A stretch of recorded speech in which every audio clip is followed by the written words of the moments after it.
Hello friends, how to think like a leader. Leader की तरह कैसे सोचें, ये आइडिया मैंने the magic of thinking big book से ली है। हमें ये नहीं भूलना चाहिए कि आज हम जिस पोजीशन में हैं वहाँ हम सिर्फ अपने बलबूते नहीं पहुँचे हैं, बल्कि इसमें उन सभी का कंट्रीब्यूशन है जो हमारे साथ और हमारे अंडर काम किए हैं। हाई लेवल ऑफ सक्सेस के लिए हमें दूसरों का सपोर्ट और कोऑपरेशन की बहुत ज़्यादा ज़रूरत है। इस सपोर्ट और कोऑपरेशन के लिए हमारे पास लीडरशिप एबिलिटीज़ होनी चाहिए ताकि वो हमारी बात माने और हमारा जो गोल है हम उसे सेट कर सकें। आज हम डिस्कस करेंगे लीडरशिप की 4 इम्पॉर्टेंट रूल्स जो हमें एक लीडर की तरह सोचने में मदद करेगा। Rule number 1, trade minds with the people you want to influence. Author हमें ये समझाना चाहते हैं कि अगर हम किसी प्रॉब्लम को सिर्फ अपने पॉइंट ऑफ व्यू से देखेंगे तो हमें उसका कोई प्रोडक्टिव सॉल्यूशन नहीं मिलेगा। हम दूसरों के पॉइंट ऑफ व्यू को भी समझना होगा। अगर हमें किसी को इन्फ्लुएंस करना है तो हमें पहले उसके सोच को समझना होगा। इसे हम एक एग्जाम्पल की मदद से समझने की कोशिश करते हैं। एक बहुत बड़ी शूज़ कंपनी ने एक न्यू एंड प्रोफेशनल एडवर्टाइज़र को एक चिल्ड्रंस शूज़ की ऐड बनाने का काम दिया।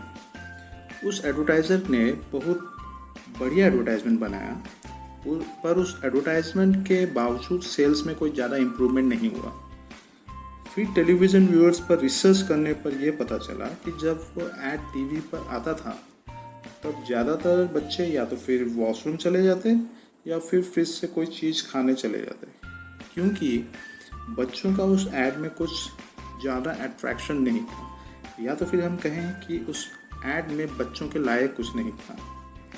यहाँ ऐड मेकर से ये गलती हुई कि उसने ऐड बनाते वक्त ये नहीं सोचा कि बच्चों का ध्यान इस ऐड पर किस तरह अट्रैक्ट करें, बल्कि उसने ऐड को अपने पॉइंट ऑफ व्यू से बनाया जो कि उनके पेरेंट्स को ही समझ आया। यहाँ पर ऐड मेकर ने गलती कर दिया कि उसे ये सोचना चाहिए था कि ये ऐड उन बच्चों के लिए है, तो उसे उस ऐड को उन बच्चों के हिसाब से डिज़ाइन करना चाहिए था। ऐड मेकर को बच्चों को ध्यान में रखकर ऐड फिल्म डिज़ाइन करनी थी। Rule number 2, think what is the human way to handle a situation. लोग डिफरेंट तरीके से लीडरशिप पोजीशन को हैंडल करते हैं। टाइप 1 लीडर होते हैं, कुछ लोग जो कि डिक्टेटर अप्रोच अपनाते हैं। डिक्टेटर उसे कहते हैं जो अपने सबऑर्डिनेट से बिना डिस्कशन किए डिसीजंस लेता है। उससे फ़र्क नहीं पड़ता कि उसके डिसीजंस से दूसरों पर क्या असर पड़ेगा। ऐसे लीडर्स ज़्यादा दिन इन्फ्लुएंस नहीं कर पाते। जल्दी ही लोग उसके डिसीजंस का विरोध करने लगते हैं या फिर उसके पीठ पीछे उसकी बहुत ज़्यादा बुराई करने लगते हैं। इसी बीच कुछ अच्छे लोग ऑर्गेनाइजेशन भी छोड़ देते हैं। टाइप 2 लीडर्स, ये leaders rule book approach use करते हैं। ये लोग सब सिचुएशन पर सेम रूल बुक यूज़ करते हैं। उन्हें ये समझ नहीं आती कि जो रूल बुक्स यूजुअल सिचुएशन के अनुसार बनाई जाती है।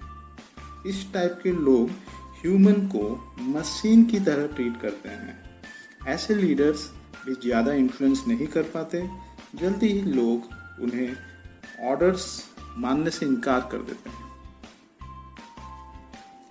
टाइप 3 लीडर्स, ये लीडर अपने सबऑर्डिनेट के बारे में सोचते हैं और उनके इम्प्रूवमेंट एंड ग्रोथ के लिए हेल्प भी करते हैं।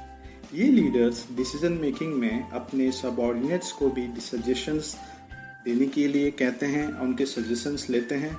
अगर किसी एम्प्लॉय की प्रोडक्टिविटी में कमी आती है तो उसे काउंसलिंग देते हैं और ज़रूरत पड़ने पर हर मुमकिन सहायता भी करते हैं। ये लीडर्स ह्यूमन अप्रोच को फॉलो करते हैं। ऐसे लीडर्स के सबऑर्डिनेट्स हरदम एक्साइटेड रहते हैं और ज़रूरत पड़ने पर ऑर्गेनाइजेशन को मुश्किल वक्त में अपना पूरा कंट्रीब्यूशन भी देते हैं। इस तरह एक पॉजिटिव एनवायरनमेंट बनता है और ओवरऑल प्रोडक्टिविटी भी बढ़ जाती है। Rule number 3, think progress, believe in progress, push for progress. Progress सभी को अच्छा लगता है और कोई लीडर प्रोग्रेस पर बिलीव करता है तो उसके एक्शंस ग्रोथ लाती हैं। ऐसे लीडर्स होप ऑफ इम्प्रूवमेंट पर काम करते हैं और एक अच्छा आउटकम लाते हैं। ऐसे लीडर्स गोल सेट करते हैं और टीम को गोल्स अचीव करने में मदद भी करते हैं। हमें इस बात को समझना होगा कि जैसा हम करते हैं वैसा ही हमारे सबऑर्डिनेट्स एंड फॉलोअर्स भी करते हैं।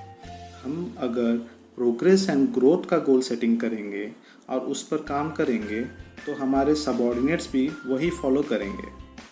Rule number 4, take time out to confer with yourself and tap your supreme thinking power। हम सभी को लगता है कि लीडर्स बहुत बिजी रहते हैं और ये सच भी है। लीडर्स को अपने लिए कुछ समय निकालना चाहिए जिसमें वे ध्यान कर सकें और अपने सोच को बढ़ा सकें। उन्हें सारे डिस्ट्रैक्शंस को दूर करना होगा और ध्यान देकर क्रिटिकल प्रॉब्लम्स का सॉल्यूशन ढूंढना होगा। इस दुनिया की हर चीज़ आपकी अटेंशन अपनी ओर खींचने में लगी है, जैसे कि TV, newspaper, mobile, friends, relationships, ये सब आपका ध्यान अपनी ओर खींचने में लगे हैं। आपको ये ध्यान रखना पड़ेगा कि आप अपने लिए भी कुछ समय निकालें और डीप थिंकिंग करें। तो फ्रेंड्स, अगर हमें एक सक्सेसफुल लीडर बनना है तो हमें ये 4 रूल्स का फॉलो करना पड़ेगा। आई होप इस वीडियो से आपको न्यू आइडियाज़ एंड नॉलेज मिली होगी। अगर आपको ये वीडियो अच्छा लगा तो अपने फ्रेंड्स के साथ शेयर कीजिए और ऐसे ही नॉलेजेबल वीडियोस के लिए मेरा चैनल सब्सक्राइब कीजिए। Thank you.